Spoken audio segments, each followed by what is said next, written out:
You're leaving everything to a horse? My daughter Jessica's voice cracked across the mahogany table in my attorney's office in Lexington, Kentucky, loud enough that the paralegal in the hallway probably heard. My son Brandon stood up so fast his chair scraped against the floor, his face turning the kind of red I recognized from when he was 5 and didn't get his way at Toys R Us. I didn't flinch. I just looked at Sarah Mitchell, my estate attorney, and nodded once. She clicked her pen and made a note on the legal pad in front of her. "Not just a horse," I said quietly, meeting my children's eyes one at a time. "Thunder Ridge, the entire operation, the land, the stables, the breeding program I built for 32 years. All of it goes to the Thunder Ridge Equine Sanctuary Trust." Jessica's designer handbag, the one I bought her last Christmas, hit the table. "Dad, you can't be serious. We're your children." "I know exactly who you are," I replied, folding my hands on the table. "That's why I'm doing this." What they didn't know, what they couldn't possibly imagine, was that I'd been documenting everything for the past 18 months, and I was about to show them exactly what their love was worth. My name is Robert James Holloway. I'm 61 years old, a retired equine veterinarian and horse breeder here in Lexington, Kentucky, the horse capital of the world, they call it. For 3 decades, I ran one of the most respected quarter horse breeding operations in the state. My clients included Olympic trainers, rodeo champions, and families who'd been in the business for generations. I come from nothing. My daddy worked at a tobacco farm in Paducah, and my mama cleaned houses. I was the first person in my family to graduate college, let alone veterinary school. I built Thunder Ridge from a single rented acre and 1 mare I bought with money I'd saved working nights at a feed store during vet school. I believed in family above everything. When my wife Carol died of cancer 12 years ago, I promised her I'd take care of our kids, make sure they had every opportunity we never had. I worked 70-hour weeks, missed vacations, postponed retirement, all so Jessica and Brandon could have trust funds, college paid for, down payments on their first homes. I thought I was building a legacy. Turns out I was building a sense of entitlement. Thunder Ridge started in 1991, the same year Brandon was born. Carol and I bought 60 acres of rolling bluegrass pasture outside Lexington with a loan that terrified us both. Our first foal, a filly we named Carolina's Dream after Carol, sold for $45,000 at auction. We were millionaires in spirit, broke in reality, and happier than we'd ever been. Jessica was born 2 years later. By then, Thunder Ridge was breaking even. By the time the kids were in elementary school, we were profitable. By the time they were in high school, we were successful. Clients from Texas, Colorado, Montana, they all knew the Holloway name. But success has a price nobody warns you about. Carol got sick in 2011, stage 4 ovarian cancer. She fought for 2 years while I ran the ranch, raised the kids, and sat in hospital rooms holding her hand. When she died in 2013, I was 49 years old, exhausted, and hollowed out. Jessica was 19, finishing her sophomore year at Georgetown University. Brandon was 22, working at a tech startup in Austin. They came home for the funeral, stayed a week, and left. I didn't blame them. They had lives to build. Except they never really left, not financially. Jessica called every month, sometimes twice. Student loans she'd taken out by mistake despite me paying her tuition. A car that broke down and needed replacing.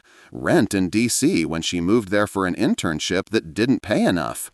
Each time I wired the money. She was my daughter. Carol would have wanted me to help. Brandon was worse.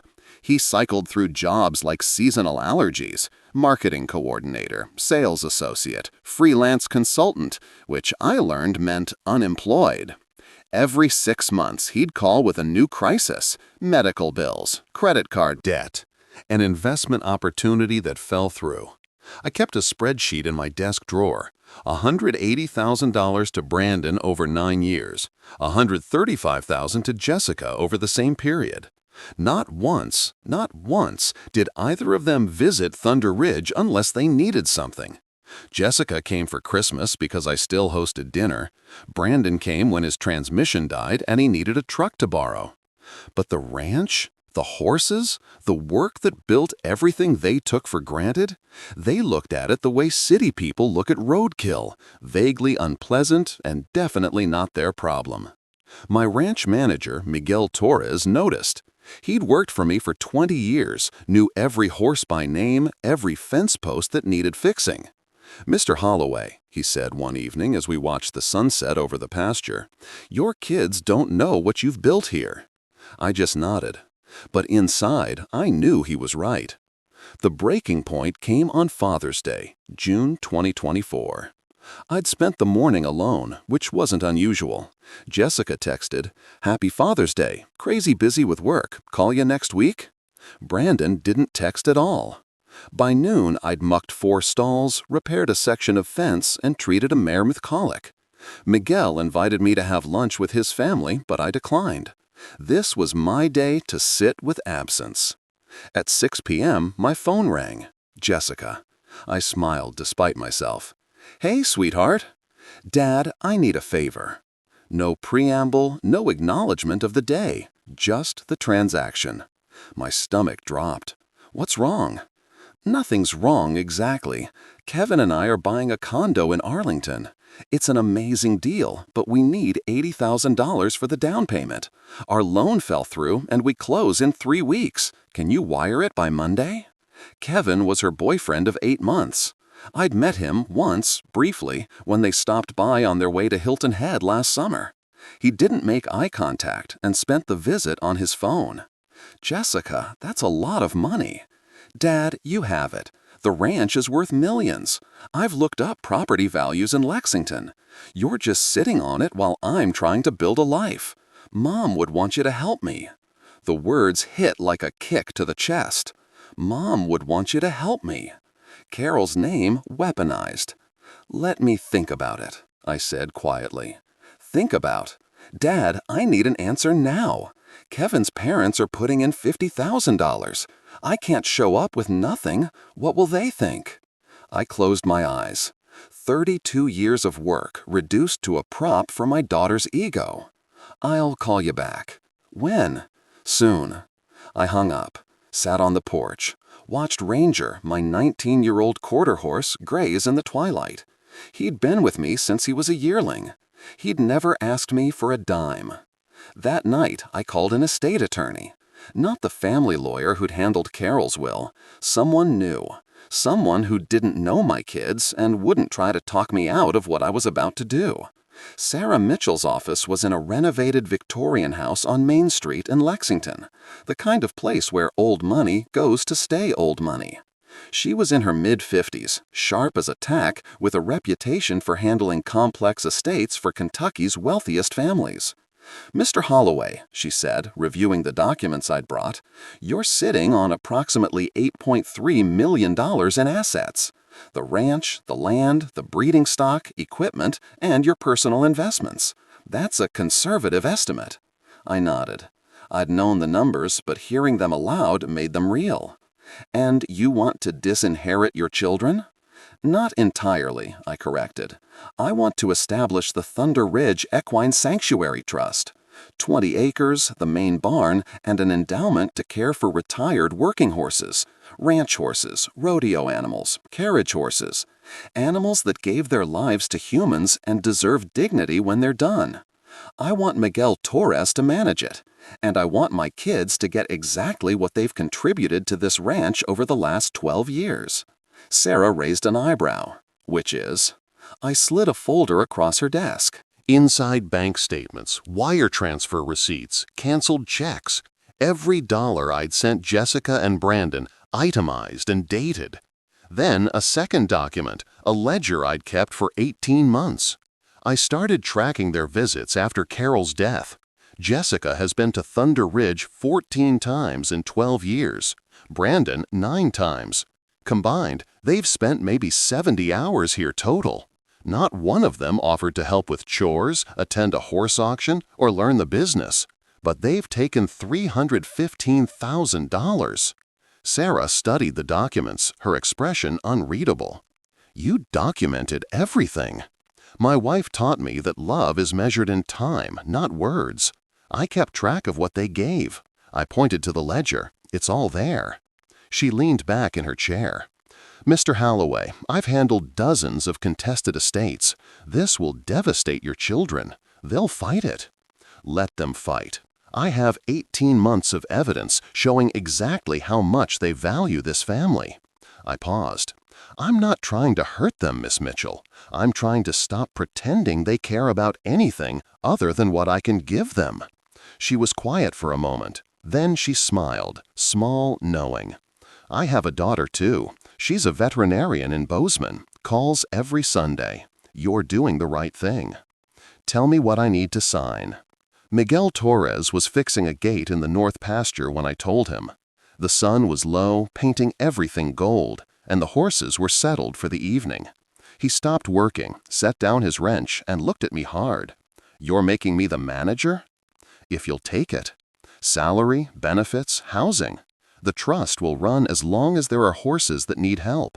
Your kids can take over someday if they want. Miguel was quiet. He was 52, had 5 kids, and treated Thunder Ridge like it was his own. He'd worked through storms, foaling emergencies, middle-of-the-night vet calls, never complained, never asked for more than he'd earned. What about Jessica and Brandon, he finally asked. They'll get what they've put in. He didn't need me to explain. Miguel had watched them show up, empty-handed and entitled, for years. He'd heard Jessica complain about the smell of the barn. He'd seen Brandon refuse to help unload feed because he wasn't dressed for manual labor. Mr. Holloway, Miguel said carefully, I've worked for a lot of people, rich people mostly, people with land and money and kids who don't know what any of it cost to build. You're not punishing them, you're teaching them. I felt something loosen in my chest. You think so? I know so. My father taught me. A man who gives everything is respected. A man who gives everything and gets nothing back is a fool. You're no fool. He extended his hand. I'll take care of this place like it's my own, because it is. We shook, and for the first time in months, I felt certain. The meeting was scheduled for October 15th, 2024, at Sarah Mitchell's office. Present, me, Sarah, Jessica, Brandon, and my son-in-law Kevin, who'd insisted on coming because this affects our financial planning. Jessica arrived first, dressed like she was meeting a Fortune 500 board. Brandon showed up 20 minutes late, unshaven, wearing a hoodie. Neither had asked why I'd called the meeting. Sarah began. Thank you all for coming. Your father has made revisions to his estate plan and wanted to inform you directly. Brandon immediately pulled out his phone. Jessica crossed her arms. Kevin leaned back, confident as a man who'd never built anything in his life. Sarah slid copies of the new will across the table. The Thunder Ridge property, valued at approximately $8.3 million, will be transferred to a charitable trust upon Mr. Holloway's death. The Thunder Ridge Equine Sanctuary Trust will provide care for retired working horses in perpetuity. Management will be overseen by Miguel Torres. Silence. Then Brandon laughed, sharp, disbelieving. This is a joke, right? It's not, I said quietly. Jessica's face drained of color. Dad, you're leaving everything to horses? To animals that served humans faithfully and deserve care when they're old, yes. Kevin leaned forward. Mr. Holloway, with all due respect, this is insane. Jessica is your daughter. You can't cut her out for a PR stunt. Kevin, I interrupted, Jessica received $135,000 from me over the last 9 years. Brandon received $180,000. I have every wire transfer, every check, every Venmo receipt. I pulled out my folder. Inside, the ledger. Dates, amounts, reasons given. $12,000 for student loans, never verified. $18,000 for car repairs. Traded it in 3 months later. $25,000 for medical bills. Later saw Instagram post from vacation to Turks and Caicos the same month. "Dad, what the hell is this?" Brandon's voice rose. "This," I said, "is what you've taken. Here's what you've given." I flipped to the second page. Jessica, 14 visits in 12 years, 68 hours total at Thunder Ridge. Brandon, 9 visits, 43 hours. Combined, you've spent 4.5 days here since your mother died. Not one of you offered to learn the business. Not one of you asked if I needed help." Jessica's eyes filled with tears. "We have lives, Dad, jobs. I can't just drop everything to shovel horse manure." "No," I agreed. "But you can drop everything to ask for $80,000 for a condo on Father's Day?" Her face crumpled. Kevin put his arm around her. Brandon stood up. "So that's it? You're punishing us because we didn't want to be ranchers?" "I'm not punishing anyone. I'm allocating my assets to beings who've actually earned them. Ranger, my quarter horse, has been with me for 19 years. He never missed a day, never asked for money, never made me feel like an ATM. He deserves my legacy more than you do." "You're insane," Brandon spat. Sarah cleared her throat. "Gentlemen, lady, Mr. Holloway is well within his legal rights. The trust is irrevocable as of today. If you'd like to contest, you're welcome to hire counsel, but I should warn you, the documentation is airtight." Jessica looked at me, tears streaming. "Mom would be ashamed of you." I met her eyes. "Your mother worked herself to exhaustion to give you opportunities. You turned them into entitlements. She'd be ashamed, all right, but not of me." They left without another word. The door closed. The silence was the most peaceful thing I'd heard in years. Within 2 weeks, the consequences began. Jessica called, furious, saying she'd told Kevin about the disinheritance and he'd reconsidered their timeline. Translation, he dumped her when he realized she wasn't marrying into millions. The condo deal fell through. She moved into a smaller apartment in a worse neighborhood. Brandon's crisis came faster. He'd been telling people he was set to inherit a multi-million-dollar ranch and using that as collateral for credibility. When word got out that the inheritance was gone, investors in his latest startup pulled out. The company folded within a month. He called me once, drunk, screaming that I'd ruined his life. I hung up. In Lexington's tight-knit horse community, word travels fast. By Thanksgiving, everyone knew Robert Holloway had left his fortune to horses instead of his kids. Reactions split down predictable lines. The old money families, the ones who'd worked ranches for generations, nodded in approval. Tom Brennan, a breeder I'd known for 30 years, called me. "Rob, I've seen too many good operations destroyed by kids who thought they were owed something. You did right." But Jessica and Brandon's social circles saw it differently. Jessica's friends, the DC professional class, who measured worth in salary and status, stopped inviting her to events. She posted a vague Instagram story about family betrayal that got screenshot and mocked on equestrian Twitter. Brandon tried to spin it as his father being mentally unstable, but Miguel posted a video tour of Thunder Ridge's new sanctuary program. The comment section was brutal. "Sounds like Dad knew exactly who deserved his love. Maybe if you'd shown up, you'd have gotten something." The real collapse came at Christmas. Neither Jessica nor Brandon came home. For the first time in 40 years, Thunder Ridge had no family gathering. I made dinner for Miguel's family instead. His kids helped set the table. His youngest daughter, Sophia, asked if she could name one of the rescue horses. "Of course," I said. "Can I name her Carol?" I had to step outside for a minute. On New Year's Eve, Jessica sent a long email. No apology, just explanations. How hard her life was. How she'd thought I understood. How she never meant to take advantage. She ended with, "I hope you realize what you've lost." I replied with one line. "I realized what I lost 12 years ago. I'm finally stopping the bleeding."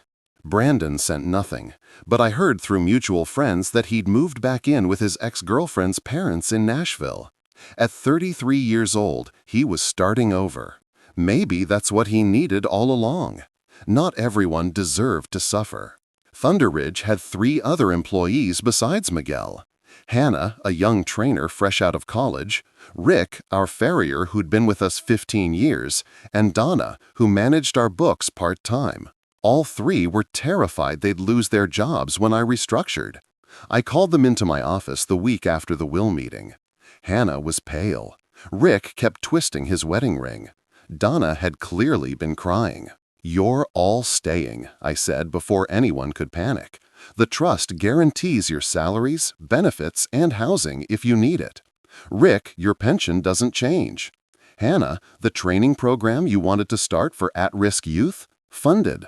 Donna, the trust needs a full-time CFO. You interested?" Donna burst into tears. Hannah hugged me. Rick just shook his head. "Mr. Halloway, your kids don't know what they had. They do now." I also reached out to Carol's sister, Linda, who lived in Louisville. She'd been distant since Carol's death, not out of malice, but because Jessica and Brandon had made it clear they didn't want Aunt Linda's lectures about responsibility. Linda had been a nurse for 30 years, raised 2 kids on her own after her husband left, and built a life from grit and grace. "Linda, the sanctuary's opening ceremony is in April. I'd like you to cut the ribbon. Carol would want you there." Her voice cracked. "Rob, I heard what you did. I'm proud of you. Carol would be too." That mattered more than anything my kids could have said. 18 months later, Thunder Ridge Equine Sanctuary officially opened. We had 12 rescue horses, retired rodeo animals, former carriage horses from Charleston, a police horse from Louisville who'd been injured in the line of duty. Each one had a stall, a pasture, and a story. Miguel's son, Carlos, now worked full-time as assistant manager. Hannah's youth program had 6 kids from Lexington's underserved neighborhoods learning horsemanship every Saturday. Donna ran the books with precision Carol would have envied. And me? I was semi-retired, spending mornings with the horses and afternoons teaching veterinary students who wanted to specialize in equine care. I heard through Linda that Jessica got engaged again, this time to a public school teacher she met at a community garden. No mention of money, no condo in Arlington, just a small wedding planned for next fall. She didn't invite me, but Linda showed me pictures. Jessica looked happy. Maybe smaller dreams suited her. Brandon moved to Colorado and got a job at a trail riding outfit in Estes Park. Manual labor, minimum wage. He called me once, 6 months ago. Didn't ask for money, just said, "I get it now, what you were trying to teach me." I told him I was proud he was working. We haven't spoken since, but the door isn't locked. On the 1-year anniversary of Carol's death, I stood in the pasture at sunset. Ranger was gone now, passed peacefully in his sleep at 20 years old. We'd buried him under the oak tree where he used to graze. His grave marker read, "Ranger, loyal, steady, loved."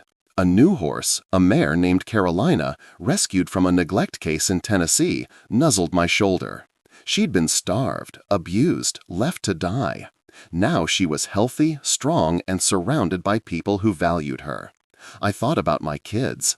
I thought about legacy. And I realized something Carol had tried to tell me years ago. Love isn't about what you give. It's about what you build together. I'd built something here, and it would outlast me. So let me. Ask you something. If you spent your life building something, sacrificing everything for people you loved, and they traded it like an ATM, how long would you keep giving? When does loyalty become enabling? When does love become exploitation? I'm not saying I'm a perfect father. I'm not saying my kids are monsters.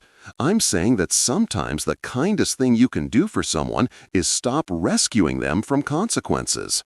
Where are you watching this from today? Have you ever felt taken for granted by the people who were supposed to value you most? Drop your story in the comments. Because here's what I've learned in 61 years. The beings who deserve your legacy aren't always the ones who share your blood. They're the ones who show up. They're the ones who stay. Ranger taught me that, and I'll never forget it.